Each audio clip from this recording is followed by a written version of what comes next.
Hey guys, I'm Common Ramen here, back with another TCG Tuesday. We're going to take a look at MetaZoo again.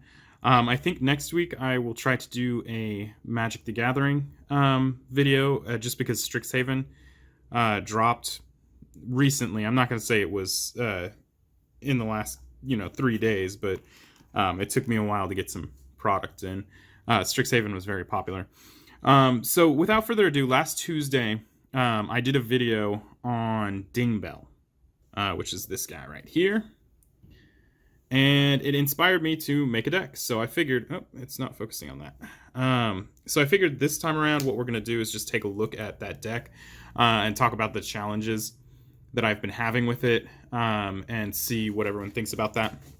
So really quickly, we're just going to run down. The very first part is going to obviously be your 8 Dingbelles. Okay, so you can have 8 per spell book. You should use all full 8 of them because it is pretty much the crux of the deck. So there's your 8 Dingbelles. On top of that, we are also going to be using the full amount of Ball Lightnings. So there are 3 per spell book. Ball Lightning is just a really cool way of getting extra aura super early in the game, because it only costs 2 lightning aura to cast. To contract.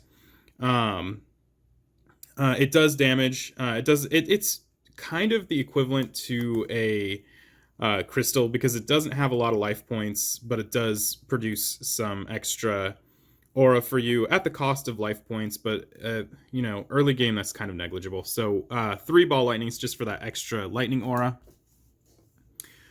We are also going to be running 1 copy of Dingbelle Ringleader. You can only have 1 per spell book. This one's kind of obvious. Dingbelle Ringleader has a power that fetches you back your Dingbelles from Limbo or the Cemetery, so it's just a quick way of getting those guys back into your hand and then recast for even bigger amounts of or not bigger amounts, but more charge tokens or spark counters. That's what it is. Also, while this is on the field, it gives Dingbelle's flash, which is really incredible because it can negate an attack, and it also gives them a 4th wall if a lightning storm is happening of plus 10 damage. So it's just a nice little boost right there. And then, of course, Big Wrench can get kind of unruly depending on the number of spark counters that are on the arena at the time. And I don't think that's just your spark counters. If you're facing a mirror match, for every spark counter, yeah. So, on pages you control. Okay, so yeah, it is. It's only your spark counters, but it is what it is. The next one we have is 2 shock auras. This is a full amount you can have. This one was kind of a toss-up for me.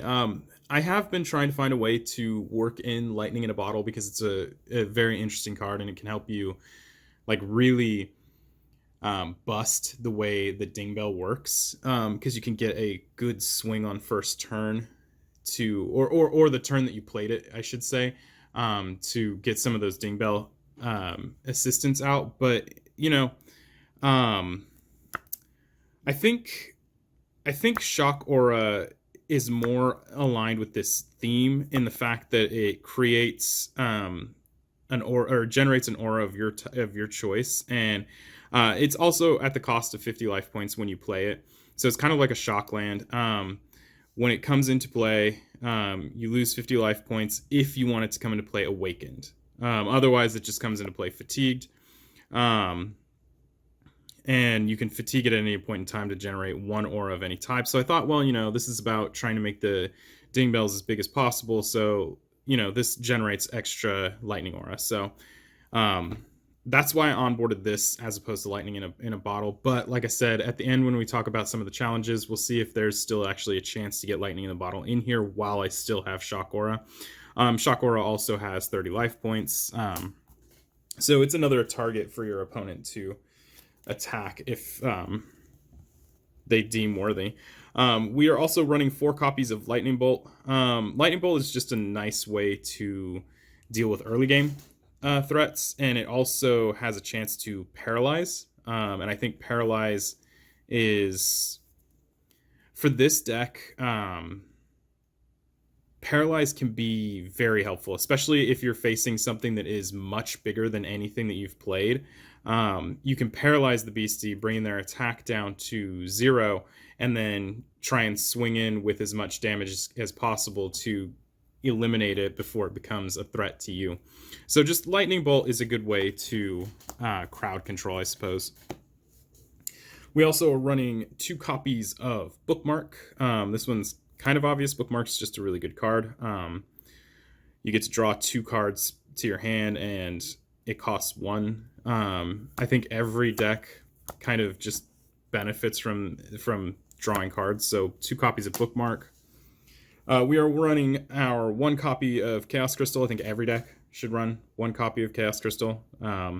If you could run more, I still think that every deck should run more. But since you can only run the 1 copy, I think you should. And also, for 0, to create 3 aura of any type, that funnels right into Dingbelle, so it works really well with the theme. And then, of course, I'm running my 2 copies of Lightning Glass. Again, you can only run 2 copies. I think that whatever theme deck you're running, you should run the gem equivalent to this in that deck, again, because it's 0 cost. And it creates aura of that type. You can't beat that. It's just really good. And again, since we're talking about a Dingbelle situation here, this is another way to funnel in 2 extra lightning aura for relatively cheap. This one is obviously 50 life points versus the 25 of Chaos Crystal, so it can last a little bit longer if your opponents do decide that is what they want to target. And again, like I said, it just funnels into Dingbelle, so it really fits with the theme. And then we have our 2 copies of Lightning Storm. This helps with both Ball Lightning and Dingbelle Ringleader when it drops into play, because Dingbelle Ringleader is going to give all the Dingbelles Lightning Storm 4th wall effects. So this is just to help kind of bring that out. I only run 2 copies because I just don't see the 6 slots filling up and pushing out the Lightning Storm, and if it does, then I have an extra copy just in case. And if it for whatever reason gets pushed out again, we don't really need the bonus. With the number of Dingbelle assistants that we'll be running around by mid-game, I think we should be okay. So I run the 2 copies just because it's a nice bonus. Again, any kind of chip damage you can do, especially with 1,000 life points, is definitely worth it. And then we run the rest is lightning energy, or lightning aura. So 1, 2, 3, 4, 5, 6, 7, 8, 9, 10, 11, 12, 13, 14, 15. So 15 lightning aura. So my reasoning behind this, and I've been watching people with their deck ideas and everything, and especially in the 40 card range, people are running 10 to 12 aura pages. And so I'm a big Magic player. I've been playing Magic for a very long time. I think as far back as 1994. And when you go to a booster draft, it is pretty common knowledge that you should be running a 40 card deck, and 17 of those cards should be lands. And since the resource in this game is very similar to lands, I had the same philosophy. If I'm building a 40 card deck, which I am, then I should be having 17 lightning aura pages. So the first roadblock I hit was that I don't actually own 17 lightning aura pages. I actually only own 15.